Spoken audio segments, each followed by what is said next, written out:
തദ്ദേശ തെരഞ്ഞെടുപ്പിൽ കൊല്ലം കോർപ്പറേഷനിൽ AK ഹഫീസ് UDFന്റെ മേയർ സ്ഥാനാർത്ഥിയാകും. കോർപ്പറേഷൻ മുൻ പ്രതിപക്ഷ നേതാവായ ഹഫീസ് നിലവിൽ INTUC ജില്ലാ പ്രസിഡന്റാണ്. 13 ഡിവിഷനുകളിലേക്കുള്ള സ്ഥാനാർത്ഥികളെ പ്രഖ്യാപിച്ചിട്ടുണ്ട്. കോൺഗ്രസിന്റെ തീരുമാനമെടുത്ത സ്ഥാനാർത്ഥികൾ ഡിവിഷന്റെ പേരും സ്ഥാനാർത്ഥിയുടെ പേരും ഞാനിവിടെ അറിയിക്കുകയാണ്. ശക്തികുളങ്ങര ഹാർബർ 1-ാം number division Xavier Mathias, Kavanad Radhika, Kadavoor Dhanyaraji, Vadakkum Bhagam Kuruvila Joseph, Kadappakada advocate A Santhosh, Vadakkevila D Krishnakumar, Kunthalathazham P Rajendran Pillai, Palathara Chithralekha Das, Thekkum Bhagam J Isabella, Thamarakulam AK Hafeez, Thangassery doctor Udaya Sukumaran Karimali, Thirumullavaram Udaya Thulaseedharan, Mulankadakam Ranjith Kalingamukham. AK ഹഫീസിന്റെ പ്രതികരണം കൂടി നമുക്ക് ലഭിച്ചിട്ടുണ്ട്, അതുകൂടി കേൾക്കാം. കൊല്ലം കോർപ്പറേഷനിൽ UDF സ്ഥാനാർത്ഥികളെ പ്രഖ്യാപിച്ചിരിക്കുകയാണ്. ആദ്യഘട്ട പട്ടികയാണ് ഇപ്പോൾ പ്രഖ്യാപിച്ചിട്ടുള്ളത്. മേയർ സ്ഥാനാർത്ഥിയെ തന്നെ പ്രഖ്യാപിച്ചുകൊണ്ടാണ് കോൺഗ്രസിന്റെ തെരഞ്ഞെടുപ്പിലേക്ക് കടക്കുന്നത്.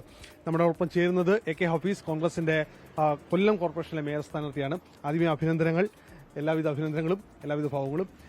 എത്രത്തോളം ഉണ്ട് നമ്മുടെ കോൺഗ്രസിന്റെ കോർപ്പറേഷനിൽ പ്രതീക്ഷ? അല്ല, ഇപ്രാവശ്യം ശരിക്കും ചരിത്രത്തിൽ ആദ്യമായിട്ടാണ് കോൺഗ്രസ് പാർട്ടി, പ്രത്യേകിച്ച് KPCCയുടെ നേതൃത്വത്തിൽ തന്നെ ഇത്രയും മുന്നൊരുക്കത്തോടുകൂടിയുള്ള ഒരു തെരഞ്ഞെടുപ്പ് പ്രവർത്തനത്തിന്റെ ആരംഭം. അത് ആരംഭം മുതൽ കഴിഞ്ഞ 1.5 വർഷക്കാലമായിട്ട് KPCC നേതൃത്വത്തിൽ തന്നെ ഇതിന്റെ പ്രവർത്തനം ആരംഭിച്ചിട്ടുണ്ട്. മുന്നൊരുക്കങ്ങളൊക്കെ വളരെ ഭംഗിയായിട്ട് നടക്കുകയും താഴെ തട്ടിൽ തൊട്ട് മുകൾ തട്ട് വരെയുള്ള യോഗങ്ങളും ഒക്കെ നിരന്തരമായി കൂടിക്കൊണ്ടിരിക്കുകയായിരുന്നു. തീർച്ചയായിട്ടും പ്രാവശ്യം നല്ല പൂർണ്ണമായ ശുഭാപ്തി വിശ്വാസത്തോടെയാണ് ഞങ്ങൾ ഈ തെരഞ്ഞെടുപ്പിനെ നേരിടുന്നത്. കാരണം കഴിഞ്ഞ 30 വർഷക്കാലമായി കൊല്ലം നഗരത്തിലെ ജനങ്ങൾ, 25 വർഷക്കാലം കോർപ്പറേഷനും അതിനു മുമ്പ് 5 വർഷക്കാലം മുനിസിപ്പാലിറ്റി എന്ന നിലയിൽ കൊല്ലം നഗരത്തിലാണ്. ഇതേ കാലയളവിൽ കോർപ്പറേഷൻ പദവി കിട്ടിയ 2 കോർപ്പറേഷനുണ്ട്, ഒന്ന് കണ്ണൂരും തൃശ്ശൂരും. ഈ 2 സ്ഥലവുമായി നമ്മളൊരു താരതമ്യം ഇവിടെ നടത്തിയാൽ ഒരു പ്രവർത്തനവും നടങ്ങാത്ത, ശരിക്കും ഒരു പദ്ധതി പ്രവർത്തനം പോലും ഞങ്ങളുടേതാണെന്ന് പറഞ്ഞ് ചൂണ്ടിക്കാണിക്കാൻ ഇല്ലാത്ത പദ്ധതി പ്രവർത്തനം ഞങ്ങൾ പൂർത്തീകരിച്ചിരിക്കുന്നു എന്ന് പറയാൻ കഴിയാത്ത ഒരൊറ്റ പദ്ധതി ഈ 10-25 നൂറ്റാണ്ട് കോർപ്പറേഷനായതിനു ശേഷം ഉണ്ടായിട്ടുണ്ട്. ഒരു പ്രവർത്തനം ഉണ്ടായിട്ടില്ല. തൊട്ട് നിലയിൽ എവിടെ തൊട്ടാലും നമുക്ക് കാണാൻ കഴിയുന്ന മുഴുവൻ അഴിമതി നിറഞ്ഞൊരു ഭരണ സംവിധാനം, അത് മാത്രമേ കാണാൻ കഴിഞ്ഞിട്ടുള്ളൂ.